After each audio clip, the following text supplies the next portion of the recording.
We have barely 78 women out of 542 in Parliament, and we have 24 out of 224 in Rajya Sabha. We have even less, and in legislatures it's 9%. In 1952, when we had the first Parliament, we had 24 women in it, and today we have 78. So in the past 75 years of since independence, or even 70 years, we haven't even added one woman a year. You're trying to band-aid representation into a democracy which naturally should be representative. And because political parties are refusing to field women candidates, we are forced into this band-aid. One of the reasons we are having such a brouhaha is because we keep calling it the Women's Reservation Bill. It is really a fencing bill to make sure that men don't encroach on too many seats. The good news is, unlike with local bodies, men cannot come and sit inside an assembly or a parliament and dictate what happens. That is not possible.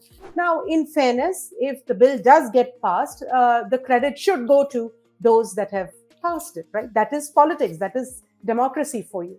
Innumerable activists, innumerable female politicians and male politicians have stood up and championed this for years. It is on the shoulders of giants that this bill stands, even if it is not perfect. The Women's Reservation Bill may finally become a reality in India. But there are lots of people saying, why do we need reservations for women? How will this work out? This will take India back by several decades. To talk about all this, joining me is Tara Krishnaswamy. She is the co-founder of Political Shakti, a group that has been working for more representation of women in politics. Tara, my first question to you, what does the Women's Reservation Bill mean for India and Indian politics? Thank you, Dhanya, for having me. We are a representative democracy by constitution, and that essentially means that every large section of population deserves to be represented and speak in their own voice. Ideally, you have a proportional representative democracy, which we don't have. We have a first past the post. Nevertheless, in order for large groups to be represented, even if not small groups, reservation seems to be the only way. It has worked with education. It has worked with jobs and livelihoods. We've had reservation for various castes. We've had women's reservation there as well. And similarly, it can also work with politics, because the Constitution says social, political, and economic equality. And we don't have it. We have barely 78 women out of 542 in Parliament, and we have 24 out of 224 in Rajya Sabha. We have even less, and in legislatures it's 9%. So women just don't have a voice. We are the largest minority at close to 50% of the population, and it's about time we rectified it. The shameful thing is that almost every neighbor of ours, be it Nepal, be it Pakistan, even the almost failed state of Pakistan and Bangladesh, have women's reservations and have much more representation of women in their national legislatures. Some of the reactions immediately have been that Women's Reservation Bill will take back India. Why reserve seats for women? In fact, I saw one comment on my Twitter saying a lot of Rabri Devis will now fill the parliament. We already have a lot of sons and nephews and uncles that have already filled the parliament. We must remember that the reaction to gender equality is one of the most virulent and vicious reactions we see in India in many ways, whether it is women entering a temple, whether it is women's choices of the clothes they wear, of making careers and working. Today, we have a society in which women have to get permission from their husbands or their in-laws in order to go out to work.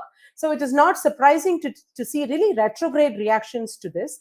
The fact of the matter is dynasty pervades our every aspect of life, whether it is the inheritance that we provide compared to other countries. We don't write it away. It usually passes on to our own children, and especially the male child. Even now, the wealth ownership by women is in single-digit percentages.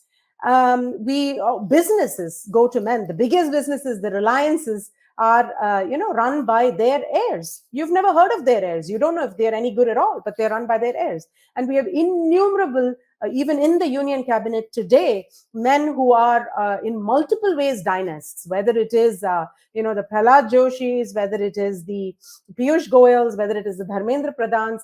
You have multiple people who are dynasts. But there's always a second guessing of women's abilities for some strange reason. And Tara, how important is it that we have to bring reservations there? There are also people who argue that why can't there be this natural progression where more and more women get representation? Though in reality, we know that doesn't work. Yeah, that's a great question.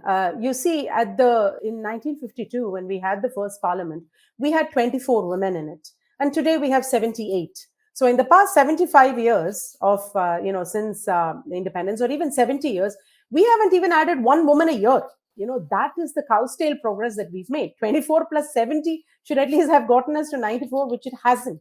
Which tells you that the notion of natural progression in a progression in a democracy is an imagined quality. There is a reason we have constitutional ideals of equality and fraternity and liberty and justice, and these arcs must be bent by us using political will towards that equality, towards that fraternity, towards that justice. If we don't do anything, typically there is under 10% of tickets or candidates, female candidates, that are fielded by parties. Now, clearly, if any given party fields barely 8 to 10% of candidates, you can't possibly have outcomes that exceed the inputs. But it's a valid question to say, are there other ways of doing it? You can certainly pass a law that mandates every party to give half the tickets to women, or the reverse, right? To say no gender should get more than half the tickets. You can pass a law that says, you must reserve constituencies or rotate constituencies.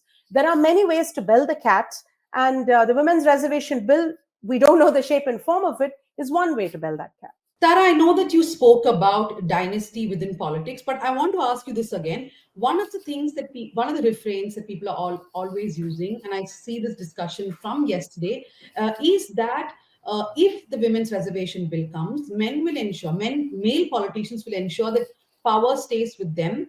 They will just make their wives, daughters, nieces, etc., contest from those seats.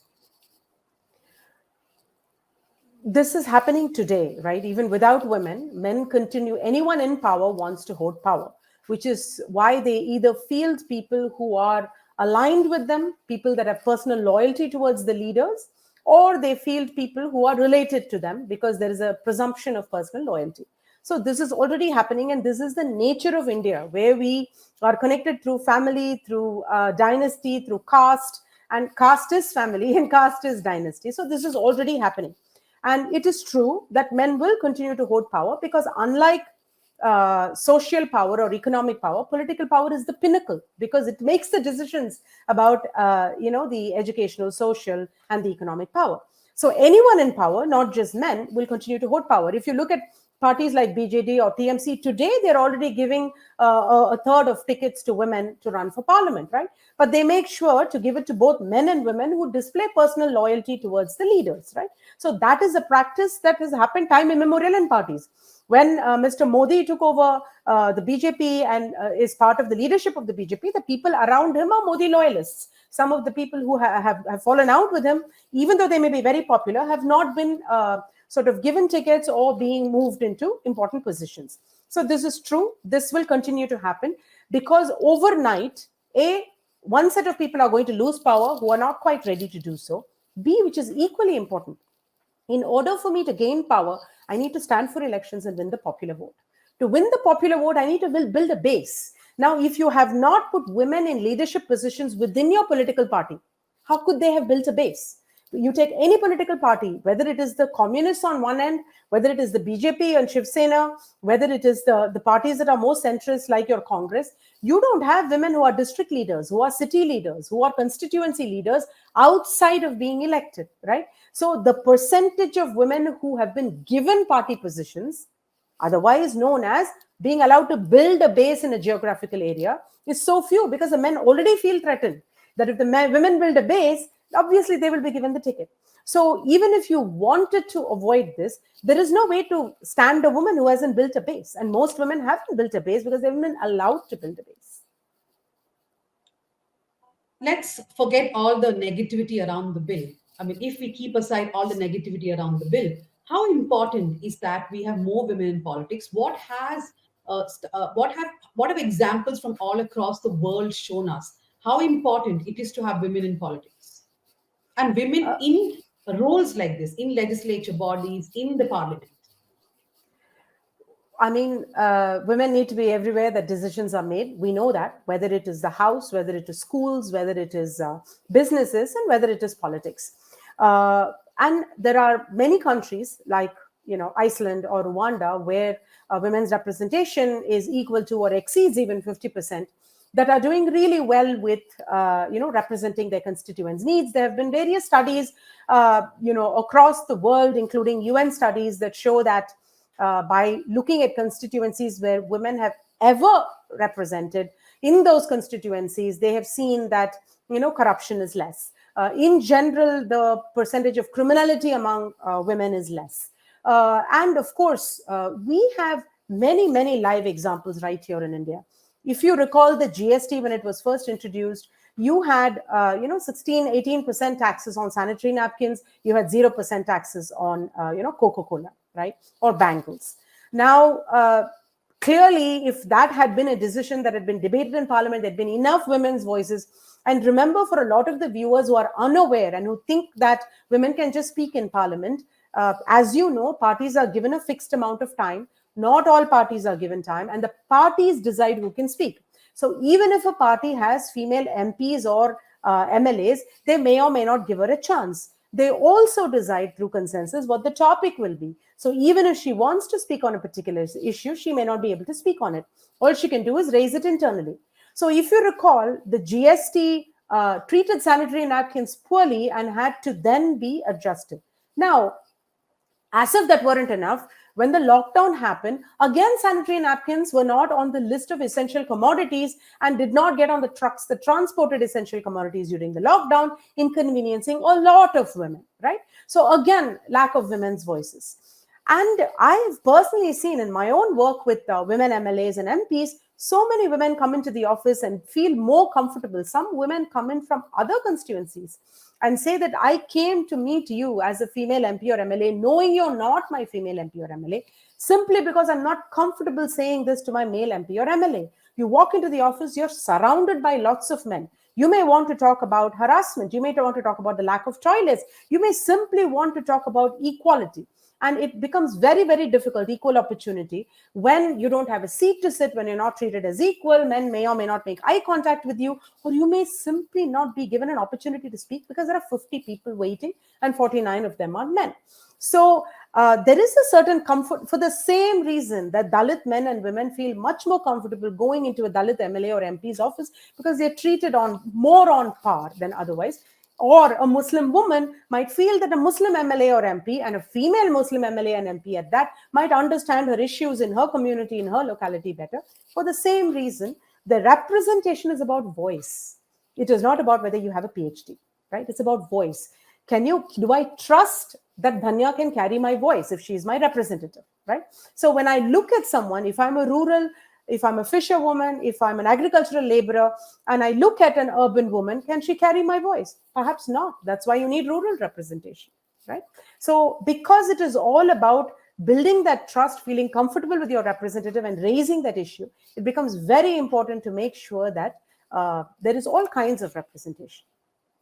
We don't know the shape and form of the Women's Reservation Bill. Now, that is a fear which many political parties have expressed since yesterday, including the Congress, the BRS, the TMC, everyone. The main fear is, will horizontal reservations be given? For those watching, many of the parties have been insisting for years that it's not just enough that 33% reservation is given for women, but in this 33% reservation, there should be reservation for women from SC/ST communities, for women from OBC communities. OBC parties have forever demanded that if this does not happen, then 33% of women who enter the parliament will be Savarnas or upper caste women. So, Tara, how important is horizontal reservation? This is a complex question. Clearly, there isn't a simple answer. And if there were, then we wouldn't be debating it. But I think we need to take one step back and say, go back to the fundamentals. We are a representative democracy. That means not only that women and men and trans people need representation, Muslims need representation, right? We need representation for Dalits. We need representation for every large caste in an OBC category. If you take Andhra, there are so many castes. If you take Tamil Nadu, there are so many castes. Every of those large enough castes, and again, I keep saying large enough because we don't have proportional representation, at least need representation. Now, the real question should be, how do we make that happen? Forgetting women's reservation bill, today, when you have 80, 90, 95% men in parliament and in legislatures, why aren't we asking ourselves the same EBC, OBC, SC, ST, Muslim question? Is it okay to have all Savarna men in parliament and legislature?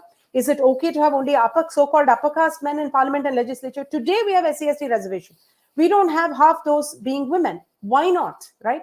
Is it only that when gender reservation comes in, we raise the caste question, which is important to raise, and we must have representation within gender reservation. There is no two ways about it. That said, why are men raising this question only when it comes to gender representation? Today, you have men in parliament. What about the Yadavs? Is the Yadav party not going to give tickets to Yadav? Is the Kurmi party not giving tickets to Kurmis? Will they give tickets to Kurmi women, or are they also going to give tickets to upper caste women? Will the Reddy party not give tickets to Reddy women? So if I understand you correctly, you're saying that if there is 33% reservation of women, then for now, the reservation which is followed, which is only SC, ST seats are categorized, should be replicated, right? Not for OBCs, Muslims, and Christians. But if at all it is introduced, it should be introduced for the entire parliament and not just for 33% reservation. What I am saying is that it is very important to have horizontal reservation, but you can't throw out the baby with the bathwater. And we must drive for consensus and get horizontal reservation. But the notion that only Savarnas will occupy it is also a misogynist, sexist comment to make. Are only Savarna males occupying the parliament and legislatures? Why does this apply only to women? That is my question. It is a way to block the bill by saying that there is no perfect solution. Of course, there is no perfect solution. In Bihar, is the RJD going to give tickets to Yadav women or not? So will OBC women get tickets or not? Is the JDU not going to field Kurmi women? Are they only going to field Brahmin and upper caste women? That is not true. What they are doing with men today, they will continue to do with women also. Now, the question is that enough? Do we need to mandate and make sure there is Muslim women who sit in parliament, that there are Kurmi women that sit in legislatures? Of course, it is important. The question is, why is it coming up only for women's reservation and not today? The problem already exists. I'm simply pointing out our double standards in raising the problem only now. That said, it must be solved for the whole parliament, not just for women. It must be solved for men too. You want only Savarna men in legislatures or what? So you're saying that the reservation, the horizontal reservation is to apply to the entire parliament. But do you fear that if the BJP government does not introduce this, then that could be a reason why the bill is stalled, or the brute numbers will simply make sure the bill passes through? The brute numbers certainly are in the favor of the BJP, right? So that is one, in some sense, we could say that is even a positive thing, that the brute numbers are in favor of the BJP, because there will be some progress. Democracy, it's very, very difficult to get overnight reform and get that reform accepted. Even if you look at our constitution, it's a radical piece of documentation simply because it preaches equality and justice in a society that is just topsoil to this society. And we still haven't achieved it after 75 years. So reform comes, progresses at its own pace. So on the very first day, the women's reservation bill may or may not be perfect. Even with horizontal reservations, even if magically we get consensus, it may or may not be perfect. What about cats? Cool cats. So even if we get horizontal reservation for women in a way that we negotiate it in parliament and the various parties are happy, it still may not be perfect. So this reform is going to be in the making for a while. There needs to be consensus building. It is not going to be easy, right? That said, I think we need to start taking steps towards it. We can't throw the baby out with the bathwater, right? We could have easily said there is no equality in this country. Why even put it in the constitution? It is an ideal, and you get there. And these laws can be amended. This doesn't have to be the perfect law, but it must be progress. And it mustn't keep out people on purpose, which is where we are. I'll say another important thing. I think it's very important to view the women's reservation bill in this context. One of the reasons we are having such a brouhaha is because we keep calling it the women's reservation bill. It is really a fencing bill to make sure that men don't encroach on too many seats. Remember, we are a representative democracy. So anyone who is overrepresented, whether it is a particular caste, whether it is a particular gender, whether it is a particular region, right? You have a problem, right? So the bill ideally to me should be a fencing bill that makes sure that it's a representative outcome. Tara, one other reason which a lot of people are talking about is that if the women's reservation bill does come, then what will eventually happen is that nieces and wives and daughters. I know that you spoke about dynasty, but this is a comment which a lot of people I see are sharing, saying that it will just become a way out for men to ensure that the power stays with them by simply putting women from their family onto the seats. I'm in fact quite excited thinking who are those women who will come into politics, become our MPs and MLAs. It seems that even if the bill gets to Parliament, it will be implemented only in 2029. Now, two quick questions I have. One is about the implementation itself, and second is about the politics. About the implementation, it's not going to be easy, right? The BJP, I think, at one point of time had suggested there should be rotation of how the seats are chosen. For example, if seat A is reserved for women in one election, the next election it becomes reserved for men. So, how do you think the implementation will take place, and how difficult is that going to be? There is no perfect solution because you're trying to band-aid representation into a democracy which naturally should be representative. And because political parties are refusing to field women candidates, we are forced into this band-aid. The same political party, whether it is, you must remember that every prime minister since Devegowda, including Gujral himself, who hardly, was a prime minister, blink of an eye, he was gone, including Vajpayee, including Manmohan Singh, every single prime minister has attempted to table the bill until Mr. Modi. Now, hopefully it gets tabled, but he's the only one with a brute majority to get it passed. Now, the thing is that even though they may have, tried to table the bill, the number of women who are available to contest, because it gives us a 6-year period now between 2023 and 2029, the ability to develop that popular vote, the ability to develop a base is definitely more than if it were to come into effect for these very elections. Because the one good thing is it's a level playing field. No party has enough women in positions where they've developed a base, right? Nobody has it. So everybody is going to have to create women's candidacies, and it is going to be a dogfight because men don't want to give it up. So men will push the women they know just the same way they push the men they know. So we must remember that. The good news is, unlike with local bodies, men cannot come and sit inside an assembly or a parliament and dictate what happens. That is not possible. The primary job of a parliamentarian or a legislator is to pass laws, right? And to look at the entire budget of the state and make sure, either you're part of the executive or to hold government to account. These are things that cannot happen through proxy, unlike local bodies where you can go, look at the lake or look at look at the water supply. So definitely in terms of daily interference, it will be far less than with local bodies. But surely anyone in power is going to want to pander to their own influence, and that will continue to happen. But like you said, it's going to be very exciting to see women come forward. I think it's a very good thing that they're giving if they give a 6-year grace period, because it allows women to think through this, spend some time, gather their resources, money, and so forth, and start to build a base. And maybe some of us can think of career changes. Anyway, my last question, it is going to be the BJP government which brings this bill through, passes bill through, if at all it does happen. What do you think is the politics involved? Narendra Modi's BJP government has been in power. This is the 9th year. They're going to complete 10th year. They could have brought this before. The Congress, the BRS, everyone's questioning why last minute, why didn't you do it before? And of course, the secrecy. We still do not know what the bill entails.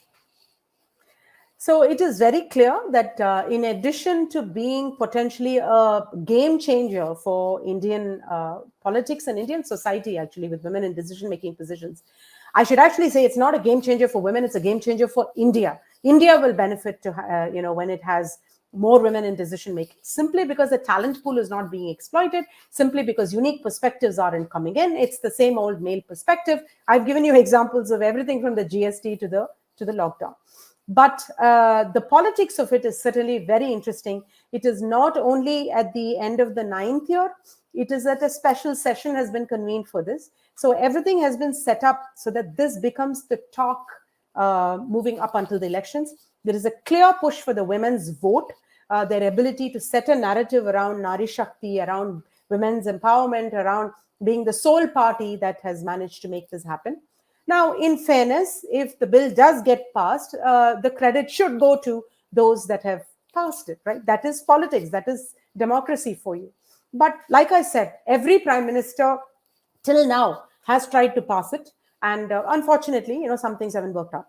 Now, the interesting thing is, even if they pass it between now and 2029, what happens and whether it will further get deferred, whether this is purely being done as a stunt to create a narrative and talk about women's representation and get the women's vote. And kudos to women for getting us here, right? We mustn't forget that innumerable activists, innumerable female politicians and male politicians have stood up and championed this for years. It is on the shoulders of giants that this bill stands, even if it is not perfect. But even if it does pass, whether in the intervening 6 years, whether it will stay passed, whether, what government is going to come next, it is very clear that the India alliance has given a jolt to the Modi government, because hitherto this bill hasn't even been considered. And this is being considered in the special session. Although it has been in their manifesto in 2014 and 2019, they could have easily passed it. It hasn't been considered. So the fact that it is being considered now tells me that they're going after the women's vote.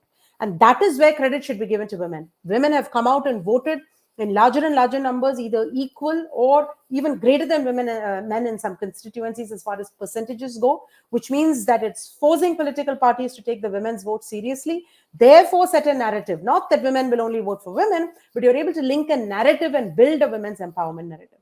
The second thing that women have done is also increasingly participating in campaigns, making their political voice heard, going out door to door, and championing the Women's Reservation Bill.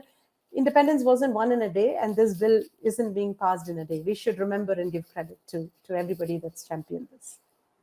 Thank you, Tara, for that. So, if the bill does get passed in Parliament, let's not forget all those women and men who have stood behind this bill like rocks, who have fought for years and years to ensure that this bill reaches this stage.